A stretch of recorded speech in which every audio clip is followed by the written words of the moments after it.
कि जिन लोगों की जिंदगी में अल्लाह है तो वो जल्दबाज नहीं होते, मुसीबतों में सब्र करते हैं, में अल्लाह का शुक्र करते हैं। लेकिन जिनकी जिंदगियों में अल्लाह है उनकी अलामतें क्या हैं? आगे अल्लाह ने वो अलामतें बताई हैं, क्योंकि हर आदमी कहता है मैं अल्लाह को मानता हूं, कहता है कि नहीं कहता? तो अल्लाह ने अलामतें बताई, फरमाया कि ये ज़बानी दावा कबूल नहीं है कि तुम कहो मैं अल्लाह पे ईमान रखता हूं। जिनकी जिंदगी में अल्लाह है, जो अल्लाह पे एतमाद करते हैं, वो समझते हैं मुसीबत देने वाला भी अल्लाह, खुशियां देने वाला भी अल्लाह, तो अल्लाह ने फरमाया कि उनकी अलामत ये है इल्लल मुसल्लीन, कि वो नमाजें पाबंदी से कायम। जो आदमी 5 वक्त पाबंदी से नमाज नहीं पढ़ता और कहता है मैं अल्लाह पे ईमान रखता हूं, ये खाली पीली का दावा है, अंदर से खोखला दावा है। इस दावे की अल्लाह की नजर में कोई हकीकत बोलो नहीं है। इल्लल मुसल्लीन, अल्लाह कहते हैं नमाज पढ़े सबसे पहले। जब अल्लाह को मानता है, मुझे बताओ थाने से SHO साहब का मैसेज आ जा भाई तेरा बुलावा आया है। अगर आपको पता ही ना हो कि थाने से बुलाया, वैसे ही कोई बंदा चलते हुए कह रहा है यार तुझे साहब बुला रहे हैं, जा तेरे नौकर हैं हम जो साहब बुला रहे हैं, लेकिन पता चल जाए वो तस्वीर दिखाई है SHO साहब है, जाओगे कि नहीं जाओगे? बोलते क्यों नहीं? वैसे तो नहीं लग रहा, लेकिन जब बुलाएगा ना कोई तो बगैर पूछे जाओगे। एक दफा एक थाने से फोन आया SHO साहब का, उन्होंने बोला आप जरा मुलाकात करना चाहता हूँ, बहुत पुरानी बात है। मैंने कहा ठीक है हजरत बता दें कब आ जाऊँ? कह रहे हैं यार वो बस मिलना है आपसे, आप आ जाएं। मैंने कहा आप आना पड़ेगा वरना आप मोबाइल भेज दोगे, उठा के ले जाओगे। तमीज से आ जाते हैं। अच्छा खैर वो ऐसा कोई मसला था नहीं। तो मौलाना थानवी रहमहुल्लाह ताला के पास जब कोई अंग्रेज की हुकूमत की तरफ से कोई नोटिस आता ना कि कोर्ट में आ जाएं, तो वो चले जाते। किसी ने कहा काफिरों की हुकूमत है, आप एक नोटिस पे अदालत पहुंच जाते हैं। उन्होंने कहा हुकूमत तो है ना, चाहे काफिरों की, तमीज से नहीं गए तो क्या करेंगे? उठा के ले जाएंगे, तो बेहतर नहीं इज्जत के साथ चले जाओ। तो फंटरगिरी अच्छी नहीं होती, अपनी हैसियत देखनी चाहिए। बाद लोग फंटर बनते हैं, फिर बाद में उससे भी ज्यादा उनको रुसवा होना। अब देखो जब किसी बड़े की तरफ से दाव, DSP ने, SSP ने, फलाने कर्नल ने बुलाया, फलाने ने बुलाया, बादशाह ने बुलाया, वजीर आजम ने बुलाया, सऊदी अरब में बादशाह सलामत ने किसी को बुलाया, फला को मेरे पास ले। अगर आपको यकीन नहीं है ना कि फला ने बुलाया है, तो आप इनकार कर दोगे, आप बोलोगे मजाक कर। आप क्या बोलोगे? अबे मजाक कर रहा है, मुझे क्यों बुलाएगा बादशाह, मुझे क्यों बुलाएगा शहजादा, मुझे क्यों बुलाएगा SSP। लेकिन अगर आपको यकीन है ना कि उसने बुलाया है, तो आप उसकी दावत को ठुकरा सकते हो क्या? बोलो ठुकराओगे? बशर्ते के महल्ले से भागने का प्रोग्राम हो, अगली फ्लाइट से मुल्क छोड़ने का प्रोग्राम हो, कभी भी नहीं ठुकराओगे। तो अल्लाह कहते हैं जो मुझे मानता है ना, जब मेरी तरफ से निदा लगती है हय्या अलस सलाह, आओ किसकी तरफ? नमाज की तरफ। और इसको यकीन है कि ये सदा कौन लगा रहा है? मौजिन अल्लाह के हुक्म पे। काफिर कहते हैं अल्लाह की तरफ से सदा ये है ही नहीं, ये मुसलमानों का अपना कल्चर है अजान। हम क्या कहते हैं? ये सदा किसकी तरफ से है? बोलते क्यों नहीं भाई? ये अल्लाह की तरफ से है भाई। मौजिन तो एक अपनी ड्यूटी पूरी कर रहा है। नबी सल्लल्लाहु अलैहि वसल्लम ने जब हजरत बिलाल को अजान सिखाई है ना, तो ये अजान नबी को किसने सिखाई है? अल्लाह ने। हजरत उमर को भी ख्वाब आया, ज़ैद इब्न अरकम को भी ख्वाब आया। जब मुसलमानों ने तय किया ना भाई हम 5 वक्त, अल्लाह ने नमाज फर्ज की 5 टाइम, तो मुसलमान आ जाते थे 5 टाइम पे। तो सहाबा के दरमियान मशवरा हुआ, नबी सल्लल्लाहु अलैहि वसल्लम ने मशवरा किया हम लोगों को बताएं कैसे कि जमात का टाइम हो रहा है। पहले घड़ियां तो थी नहीं भाई, कोई ऐसा तरीका होना चाहिए हम लोगों को बताएं ताकि लोग उस टाइम पे आ जाएं। तो ऐलान क्या हो? तो किसी ने कहा भाई ईसाई लोग जैसे वो बजाते हैं, कोई सायरन बजाते हैं, घंटी बजाते हैं, हिंदुओं के यहाँ मंदिरों में घंटियां बजती हैं, तो हम भी ऐसा करेंगे। अल्लाह को ये आवाज पसंद नहीं। अल्लाह इस उम्मत मुस्लिमा को एक एजाज देना चाहता। कितना बड़ा एजाज कि इस उम्मत मुस्लिमा के जरिए फजाओं में घंटियां ना गूंजें, अल्लाहू अकबर की तकबीरें गूंजें। पूरी दुनिया में कहीं ना कहीं हर वक्त अल्लाहू अकबर का नारा भी लग रहा है, अशहदु अल्ला इलाहा इल्लल्लाह का नारा भी लग रहा है, अशहदु अन्ना मुहम्मदर रसूलुल्लाह सल्लल्लाहु अलैहि वसल्लम का नारा भी। पैगंबर की रिसालत की सदाएं भी पूरी दुनिया में हर वक्त गूंज रही हैं। फजर में भी, जोहर में भी, असर में भी, मगरिब में भी, इशा में भी, अल्लाह की किबरियाई, अल्लाह की तौहीद भी। अल्लाह ये चाहते थे इस उम्मत मुस्लिमा को एजाज देना, तो अल्लाह ने हजरत उमर को भी ख्वाब दिखाया, हजरत ज़ैद इब्ने अरकम को भी। ये दोनों नबी की खिदमत में गए, बताया, आपने फरमाया, हदीस का मफहूम बयान कर रहा हूं, ये किसकी तरफ से है? अल्लाह की तरफ से। अल्लाह हमें बता रहा है कि नमाज के लिए जब तुमने लोगों को बुलाना है, घंटियां नहीं बजानी और ना सायरन बजाने हैं, तुमने क्या करना है? सदाएं बुलंद करनी है, अल्लाहू अकबर, अल्लाहू अकबर। इतनी सी नमाज है, उसकी दावत कितनी बड़ी है आप देखो। देखो मुझे एक बात बताओ, जब भी दुनिया में कोई काम होता है ना, एक दफा अगर हो तो उसके ऐलान की जरूरत होती। जो काम 5 टाइम बार बार होना है तो हर बार ऐलान की जरूरत होती है। यार आप स्कूल को देख लो ना, या आप ऑफिस में जब जाते हो तो ऑफिस में आपको बता दिया जाता है रोजाना 9 बजे आपने आना है। गवर्नमेंट का ऑफिस है तो उसमें बता दिया जाएगा रात शाम 2:30 बजे आपने यहाँ सुबह सुबह पहुंचना है। गवर्नमेंट में सुबह सुबह 2:30 बजे बजते हैं, तो आपने सुबह कितने बजे पहुंचना है यहाँ पे? 9 बजे पहुंचना है। एक दफा बता देंगे ना भाई, अब खुद आ जाया करो, ये नहीं कि हम भूबू लेके तुम्हारे घर में पहुंचा करेंगे 9 बजे गए आ जा भाई, बार बार जरूरत होती है बताने की ना। तो अल्लाह मियां ने भी बता दिया भाई फजर का ये टाइम है, जोहर का सूरज ढल जाएगा तो टाइम है, असर जब हर चीज का साया 1 मिसल और या 2 मिसल जो उलमा का इख्तिलाफ है, और फिर मगरिब गुरूब आफ्ताब के बाद इशा जब शफक गायब हो जाए तो बस काफी था। हर बार ऐलान किया जा रहा है अल्लाह की तरफ से, अल्लाहु अकबर अल्लाहु अकबर, दुनिया बड़ी नहीं है, बड़ा कौन है? अल्लाह सबसे बड़ा है। क्योंकि जब अजान होती है तो हमें दुनिया अपनी तरफ खींचती है, ड्रामा, फिल्म, कारोबार, मुलाजमत, जॉब, कस्टमर, ये सब चीजें क्या कर रही होती हैं? बोलो, खींच रही होती हैं। मुअज्जिन को कह दिया अल्लाह ने कि इनको बता दो ये चीजें बड़ी नहीं है, बड़ा कौन है? अल्लाह। ये बिल्कुल ऐसे ही है जो SHO वाली मिसाल, एक तरफ SHO बुला रहा है, एक तरफ गली का चपड़ासी बुला रहा है। आप कह रहे हो मैं चपड़ासी की दावत पे जाऊंगा, अगला बोलेगा बेटा चपड़ासी छोटा है, थानेदार क्या है, बड़ा है, वहां चला जा वरना वो नहीं छोड़ेगा तुझे, इसको बाद में निपटा लेना। कहते हैं कि नहीं कहते? भाई तुझे तेरा बाप बुला रहा है, उधर चला जा, तू बाप की दावत को ठुकरा रहा है और मामू की दावत पे जा रहा है, तो बेवकूफ है या नहीं है? बाप पहले है, बाकी सब कौन है?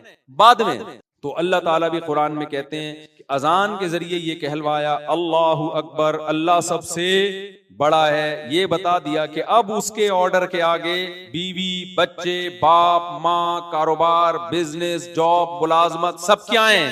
छोटे हैं, बहुत छोटे हैं। किस कदर मोटिवेशन है। फिर एक बार नहीं 4 बार, फिर मैं गवाही देता हूं अल्लाह के सिवा कोई इबादत के लायक नहीं है। जब नहीं है तो किसकी इबादत की जाएगी? किसको माना जाएगा?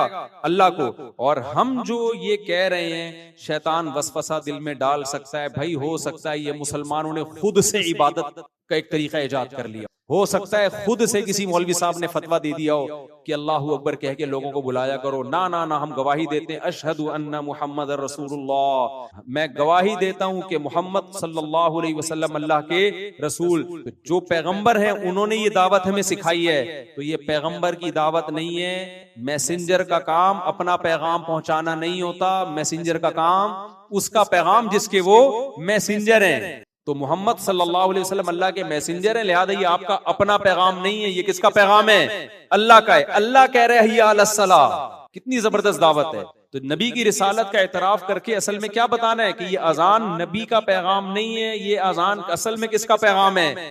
अल्लाह का पैगाम है। लिहाजा आगे जब हय्या अलस सलाह की दावत होगी, आओ नमाज की तरफ, तो ये मुअज्जिन की या पैगंबर की दावत नहीं है, उनकी भी है, लेकिन असल किसकी है? वो तो नकल करने वाले हैं, असल ये अल्लाह कह रहे हैं हय्या अलस सलाह।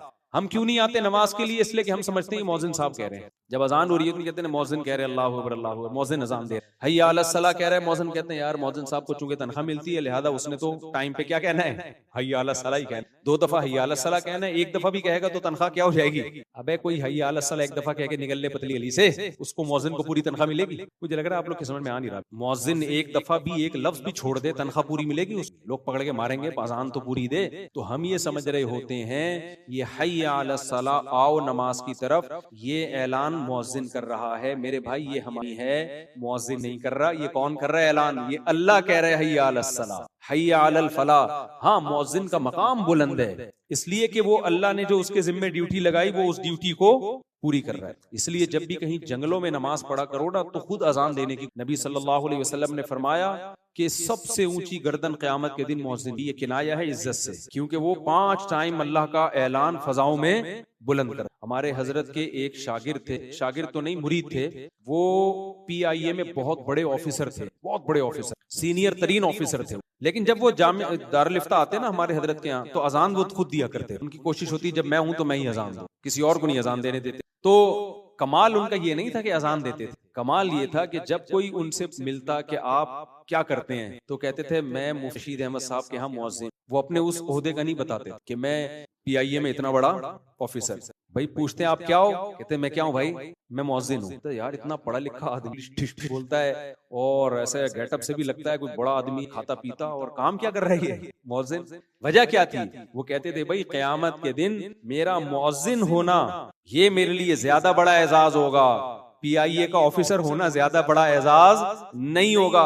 तो ऐसा ना हो दुनिया में जब कोई मिले मैं इज्जत के लिए बोलूं PIA का ऑफिसर हूं, क़यामत में अल्लाह जब मौज़िनों को बदला दे रहा होगा तो अल्लाह कहेगा तू ऑफिसर पहले, मौज़िन तू क्या है बाद में। तो जो वहां कहना यहाँ भी क्या कहो, यहाँ भी वही कहो। अल्लाह कहेगा उधर तो पेड़े खाने के लिए मौजिन नहीं हूँ, क्योंकि मौजिन जब कोई कहता ना तो रिश्ता ही नहीं होता। हमारे मोहल्ले में एक साहब थे कि भी जॉब थी अच्छी, उनको भी शौक था यार चलो मैं भी अजान दे दिया करूं जाके, कभी कभार वो भी अजान देते। ये मेरे सामने का वाकया है। उनके रिश्ते वाले आए, लड़की वाले घर में आके बैठे हुए, हमने बैठे लड़के वाले, ये लड़का कहीं चला गया अजान देने, अजान का टाइम हो गया था। हालांकि इसकी अच्छी जॉब भी थी एक अलग से, प्रॉपर मौजिन नहीं था ये चला गया। हमारी मस्जिद में वहां ना जहां पहले रहा करते थे प्रॉपर मौजिन नहीं था। इमाम साहब ने कहा था भाई तुमको अजान देने का शौक है, सब दे सकते हैं, कोई एक आदमी नहीं है जिसको दिल चाहता है अजान दे आके। तो वो गए अजान देने के लिए, लड़की वाले ने, अच्छा लड़के वालों ने फखर से बताया ये हमारा बेटा अजान दे। उनका ख्याल था कि वो खुश हो जाएंगे, मुसलमान है। तो लड़की के अब्बा ने कहा आपका बेटा, हम मौलवियों को इससे शादी नहीं करें, तो हम मौलवियों को नहीं दे, रिश्ता ही तोड़ के चले, मिलो तो सही पर नहीं बस अजान क्यों दे रहा है ये तो मौलाना निकला। मुझे एक जगह घर चाहिए था किराए पे घर चाहिए था,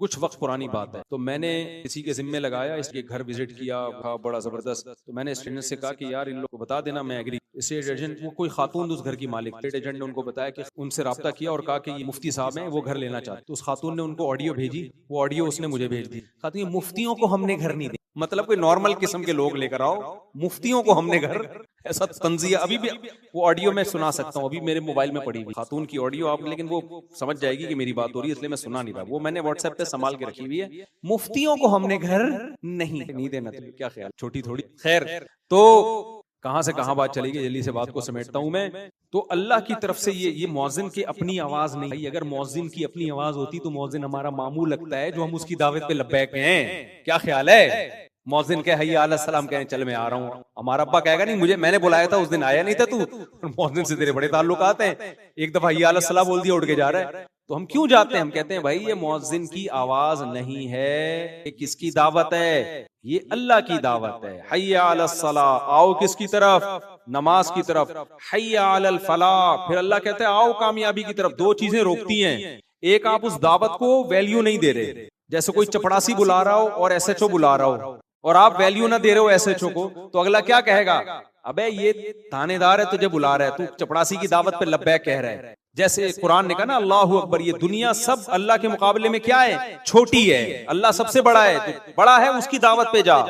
दूसरी चीज जो इंसान को रोकती है इस दावत से, वो लालच। बाज दफा चपड़ासी की दावत पे चला जाता है, SHO की दावत पे नहीं जाता, उसे पता है चपड़ासी की दावत में 1 करोड़ रुपए मिलेंगे, SHO साहब पता नहीं चाय पिलाएंगे, क्या पिलाएंगे, क्या होगा, कल चला जाऊंगा, परसों चला जाऊंगा। बाज दफा ये भी होता है। तो नमाज में भी जब अल्लाह अजान में हमें बुलाते हैं ना, हय्या अला सलाह, आओ नमाज की तरफ, तो हमें अल्लाहु अकबर से ये तो पता चल गया कि अल्लाह सबसे बड़ी। अब दुकान छोटी, बाकी तमाम चीजें छोटी, सबसे बड़ा कौन, अल्लाह। लेकिन शैतान कह सकता है अल्लाह बड़ा तो है, लेकिन मिलेगा क्या वहां जाके, दुकान पे बैठा रहेगा, बेशक छोटी है, कस्टमर भी तो है ना, पैसा भी तो है, कोई बात नहीं, छोटे की दावत पे लब्बैक कह लो, पैसा मिल रहा है। बड़े की दावत पे लब्बैक कहोगे, मस्जिद जाओगे, इमाम साहब चंदा ही मांग लेंगे और तो कुछ भी नहीं हो, कोई 50 रुपए भी नहीं मिलेंगे, फजर पढ़ के, जोहर पढ़ के, असर पढ़ के, तो खाली पीली, कुछ भी हासिल होने वाला नहीं है। इधर नमाज छोड़ूंगा तो ड्रामा पूरा चलेगा मेरा, ठीक है ना, क्रिकेट का मैच आ रहा है, आखिरी छक्का चल रहा है, आखिरी बॉल चल रही है, क्या जज्बात है यार, ये सीन रह जाएगा, इंडिया पाकिस्तान का मैच है, तो बाद में लोगों के बताने में वो मजा थोड़ी आएगा।